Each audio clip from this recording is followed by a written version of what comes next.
Obviously, we're in a deficit because revenues were less than expenditures. And I don't think it's a single thing. I don't think a single property tax increase is going to solve the problem. I think it has to be address multiple revenue issues. For example, you haven't raised utility rates for a number of years. For example, you don't have an impact fee in place. For example, your fees haven't changed for a number of years. I think we're going to have to take a look at all of those revenue sources and not just property taxes. Well, I agree. And in addition to that, we have the expense issue. One thought that I had was maybe we need to sell the event center. You know, there are some assets that the city has that maybe we need to take a hard look at. 4B isn't going to be able to bail you out, and 4A isn't going to be able to bail you out. And I think the decisions that have to be made are going to have to be practical decisions, not political decisions. And, you know, obviously you need to get the citizenry behind you. But part of what you are saying is exactly what we are working towards in a very deliberate manner with master plan. And Andy and I have this. Can we talk about specifics? Because this will have to be a footnote in the financials of what specifically the city is doing. Okay. Forgive me, I'm a visual person, and you've got pictures of what you've already done, Andy, so I'm going to, actually I'm going to just take a part of this. And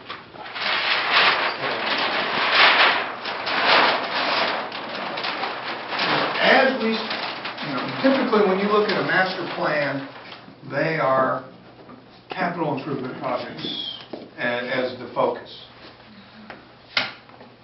There are other issues that we have going forward, but let's just take the issue of fees, okay? And what you talked about with impact fees and with other fees associated with the city, say permits and those sorts of things, okay? And we recognize, I believe, as a council, the growth that is occurring, and will be doing some reorganization to support that department with personnel to maybe expedite permitting process. That's kind of the very first step in recognizing it. But, okay, impact fees. Let's take the issue of impact fees. Okay, for a city downtown, impact fees really aren't going to solve it. Where we have to deal with impact fees is where we are growing. That's where they're going to have the biggest impact for us. Okay. And they're 10 years behind. Y'all are 10 years behind on that. Impact fees really 10 years ago should have been implemented. Okay. So that, I mean, this is something that's been I just want to. Okay, but yes. But for impact fees to work, we have to have a land use plan, and with that land use plan, we have to have some land use assumptions. Okay, so that we know where the growth is going, and we can set up those impact fees at that time to support that. But we don't have the information, okay, to drive an effective impact fee schedule yet. We need the land use plan, which we're going to authorize, or it's coming to the City Council to authorize on the 29th. Then we need to know what the land use assumptions are. Where is the growth of the city going to be? Which is going to impact here with the wastewater plant expansion. Oh, and we're connecting a lot of dots. This council's been in place, this new council, okay, has been in place 45 days. And we're still kind of in a discovery mode of learning things out here, and more importantly, learning what we don't know. What questions do we not know? Okay? And that's why I felt it was important to bring this to you, because I'm not sure that the impact looking at policy has really sunk in, and I can understand that. You don't expect cities to be bankrupt last year. It's just not a common thing. I think there were some in Pennsylvania last year that were bankrupt. So I guess what I'm looking for, Mr. Miller, is we have a deficit in our cash. We have no cash. You know, we're getting property taxes now, but our expenditures are outpacing our available cash resources. And And I agree with you, a plan is absolutely important. But we're talking, I see dates up there of 2014, 15, and 16. What are we going to do now? And that's one of the issues that we've started and we've talked about, to freeze the positions that haven't been filled, because as we know, the employee portion of our budget is the biggest of it all. And we have to understand that the city's been spending more than it's been collecting, but it's on personnel to be able to accomplish it. There hadn't been any bells and whistles on anything that's been done. The issue is that these issues, these hard issues now that we're trying to address, hadn't been addressed. And now we're faced with it. But I understand her question is, what are you going to do? Well, clearly. Freeze the... Clearly, the city will, okay, from my perspective, I cannot speak for the whole council, but clearly the city has no choice, okay, but to reduce spending immediately. We have a budget amendment. We have, that is pending because of, can we raise taxes today? No. The soonest we could raise taxes would be effective October 1 of this year, and we wouldn't see that revenue until 2014. And plus you're stuck with the rollback rate, Right. you know, so So- we might not be able to raise it. And I understand those calculations, and I understand that process. So today we have to ask the question, okay? One, the council gave the directive to the city manager back in October to freeze all city spending, okay, except for those things that were essential to the city as he determined. Great. Now we are still in a deficit. Okay. So we asked the question, and I will ask the question outside of this meeting of the city manager and our comptroller, and say, what cuts can we put in place today? Does that mean cutting personnel? Maybe. Does that mean cutting other expenditures? Maybe. Okay? But absolutely we have no choice to do that. Do we have to immediately look at fee schedules? Absolutely. Okay? Now, there's no choice in the matter. Now,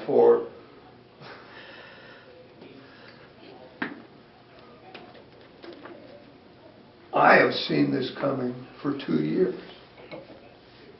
And I got up on the bandwagon and did the numbers and was at the city council meetings and raised the questions about spending, about this project, and more importantly about the reporting of the true numbers for over 2 years. And today we sit in a meeting where the auditor tells us, you are insolvent. What are you going to do about it today?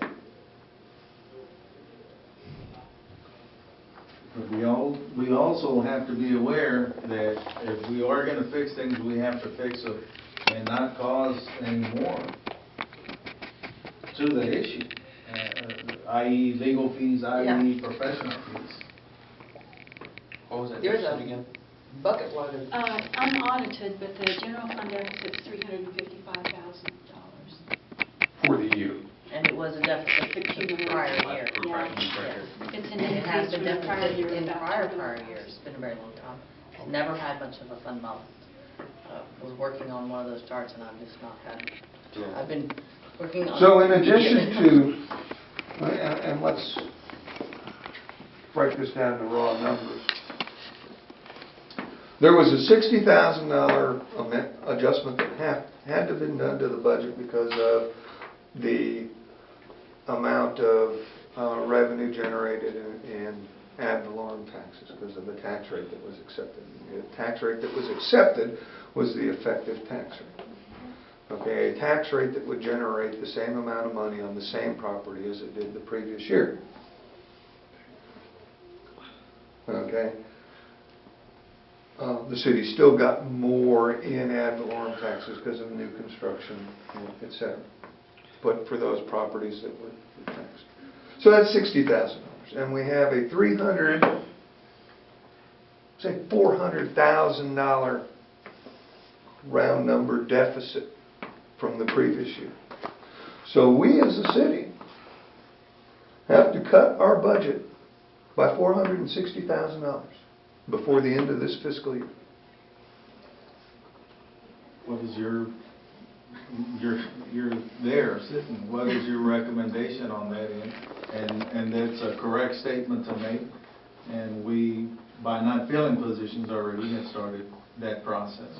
What else do we need to do, and where else? That's something that a task that has to be looked at. The freezing spending, which I, as soon as I got here, almost immediately, that was something that was done. We met with staff in October. Council brought it and mentioned it in November as a directive, but it had been implemented within 2 weeks of me being here, probably. So, freezing positions, trying to, again, it's not going to get fixed this year. You obviously can't cut out $400,000 to $500,000 out of this year's budget. I mean, I understand something has to be done, and it's not going. There's not an option. There's not an option. It is ultimately up to this council. There is either who is increasing fees. Permit fees could be increased sooner than, impact fees can't be done until all these studies are done. So that's something that's in the future. Permit fees could be modified. Water sewer fees need to be increased as well. And beyond just needing money for debt to increase your sewer plant, you need money in your water sewer fees to operate, and that's not been happening well either. The water sewer fund is not, you don't see this on here because we have not finished complete audit. It's not much better off either. It's very flat. Well, and that's because of $4 million fund transfers that have occurred, $400,000 fund transfers that have occurred from the water sewer fund to the general fund over the previous 5 years. Yeah. And just kind of informational, that's not uncommon for cities to do that.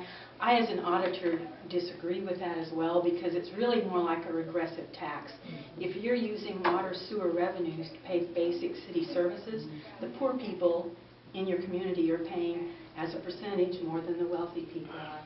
Property tax is a much more fair rate because the poor pay less as a percentage than the wealthy people do. So.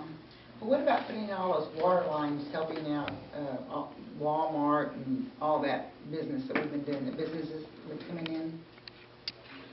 Well, I can't speak to Do we pay for that? I mean, well, part of, in the previous deals with the McCoys, let's take the McCoys case. Of that deal, that was a couple, $300,000. Part of it was city, and part of it was the Economic Development Corporation. Did we have to do that? Well, whether we had to do it or not, the deal is in place. Okay? You need sales tax, and that's the benefit. Those are So larger building out, Walmart, pulling in McCoy's, sales tax. But we does bring have in to look additional at revenue. the rate of return on some of those projects. This is something that we have not done with other projects. When we looked at the Walmart project, when we looked at the McCoy's project, I was opposed to the McCoy's project, and because the math did not add up. Doesn't matter, we have the agreement in place, okay? Very much like this TIF fund, okay? I think we have the responsibility over the next several weeks as a committee to make some hard recommendations to the city council. Okay, how long before your audit is complete and the final report will be ready? We'd like to present it to council in March. In March. So we as a committee have about 1 month to make some hard recommendations to the city council. You know, I don't think we have any choice. I don't think we should go to the city council with an audit that shows insolvency and not have hard recommendations. And those recommendations of this committee may not be comfortable for the city. They may not be easy to implement. They may not be $500,000 worth of cuts, but they need to be a substantial portion of that from my perspective. Particularly if we're going to be able to deal with the future. Okay? We don't have an option. You know, one of the pieces that I've asked the city manager to do is to have the bond counselor come in and give us what is the plan on this debt. Everybody says it's going to be refinanced, it's going to be refinanced. I want to know what the probability of that is. I want to see what those numbers are. And if in fact that expense is such, we may have to sell it. Facility. And could we sell that facility in such a manner that we break even? Or would we be selling it in such a manner that we would still have a loss? Okay, I don't know the answer to that question, but I think we need to be able to answer that. That's a significant concern. Is that a responsibility of this audit committee? I don't think so. I think the audit committee needs to look at the short term, this particular audit, and with some strong recommendations as to how we go forward. And I am not opposed, as the city council, to personnel cuts. Okay? If that is our biggest source of cash flow, and I can tell you, you know, I was opposed to the collective bargaining agreement. Okay? And how that came about. Well, we're stuck with it. We're stuck with it. And that is a huge piece of this. Okay? Personnel, if in fact, at this point in the game, our expenses that are exceeding revenue are primarily personnel, and we've already cut all essential services, then we're going to have to make some personnel cuts. We don't have an option. Again, I'm not sure that this, I think that's part of why it's coming out as a going concern, because this is not going to be fixed with this budget. I don't think 100%. You're not going to, that's a lot of personnel. Maybe there's some other small areas, and again, getting these fees increased. Again, we as a city, we as a city council are going to have to look at what our personnel are doing. If it means we don't mow the grass in the parks, then it means we don't mow the grass in the parks. If it means we do not have a helper at the event center, that means we don't have a helper at the event center. If that means we have to delay how work orders are done, or how new water meters are put in, or where new sewer line tie-ins go, then we have that responsibility. We cannot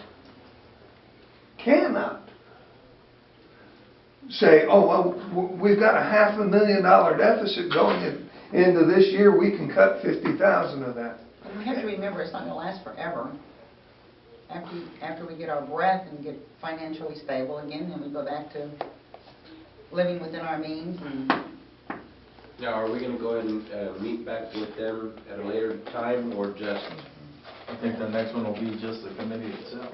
I think we as a committee need to meet Correct. again very quickly. I think we need to ask of our city staff their recommendations for cuts, their recommendations for changes, but I'm going to also be very, very specific to the city manager to say, how do we cut?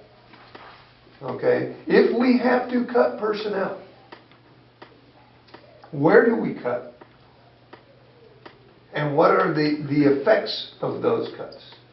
And we need to, as a council, clearly see a significant reduction in this. How soon do we want to meet?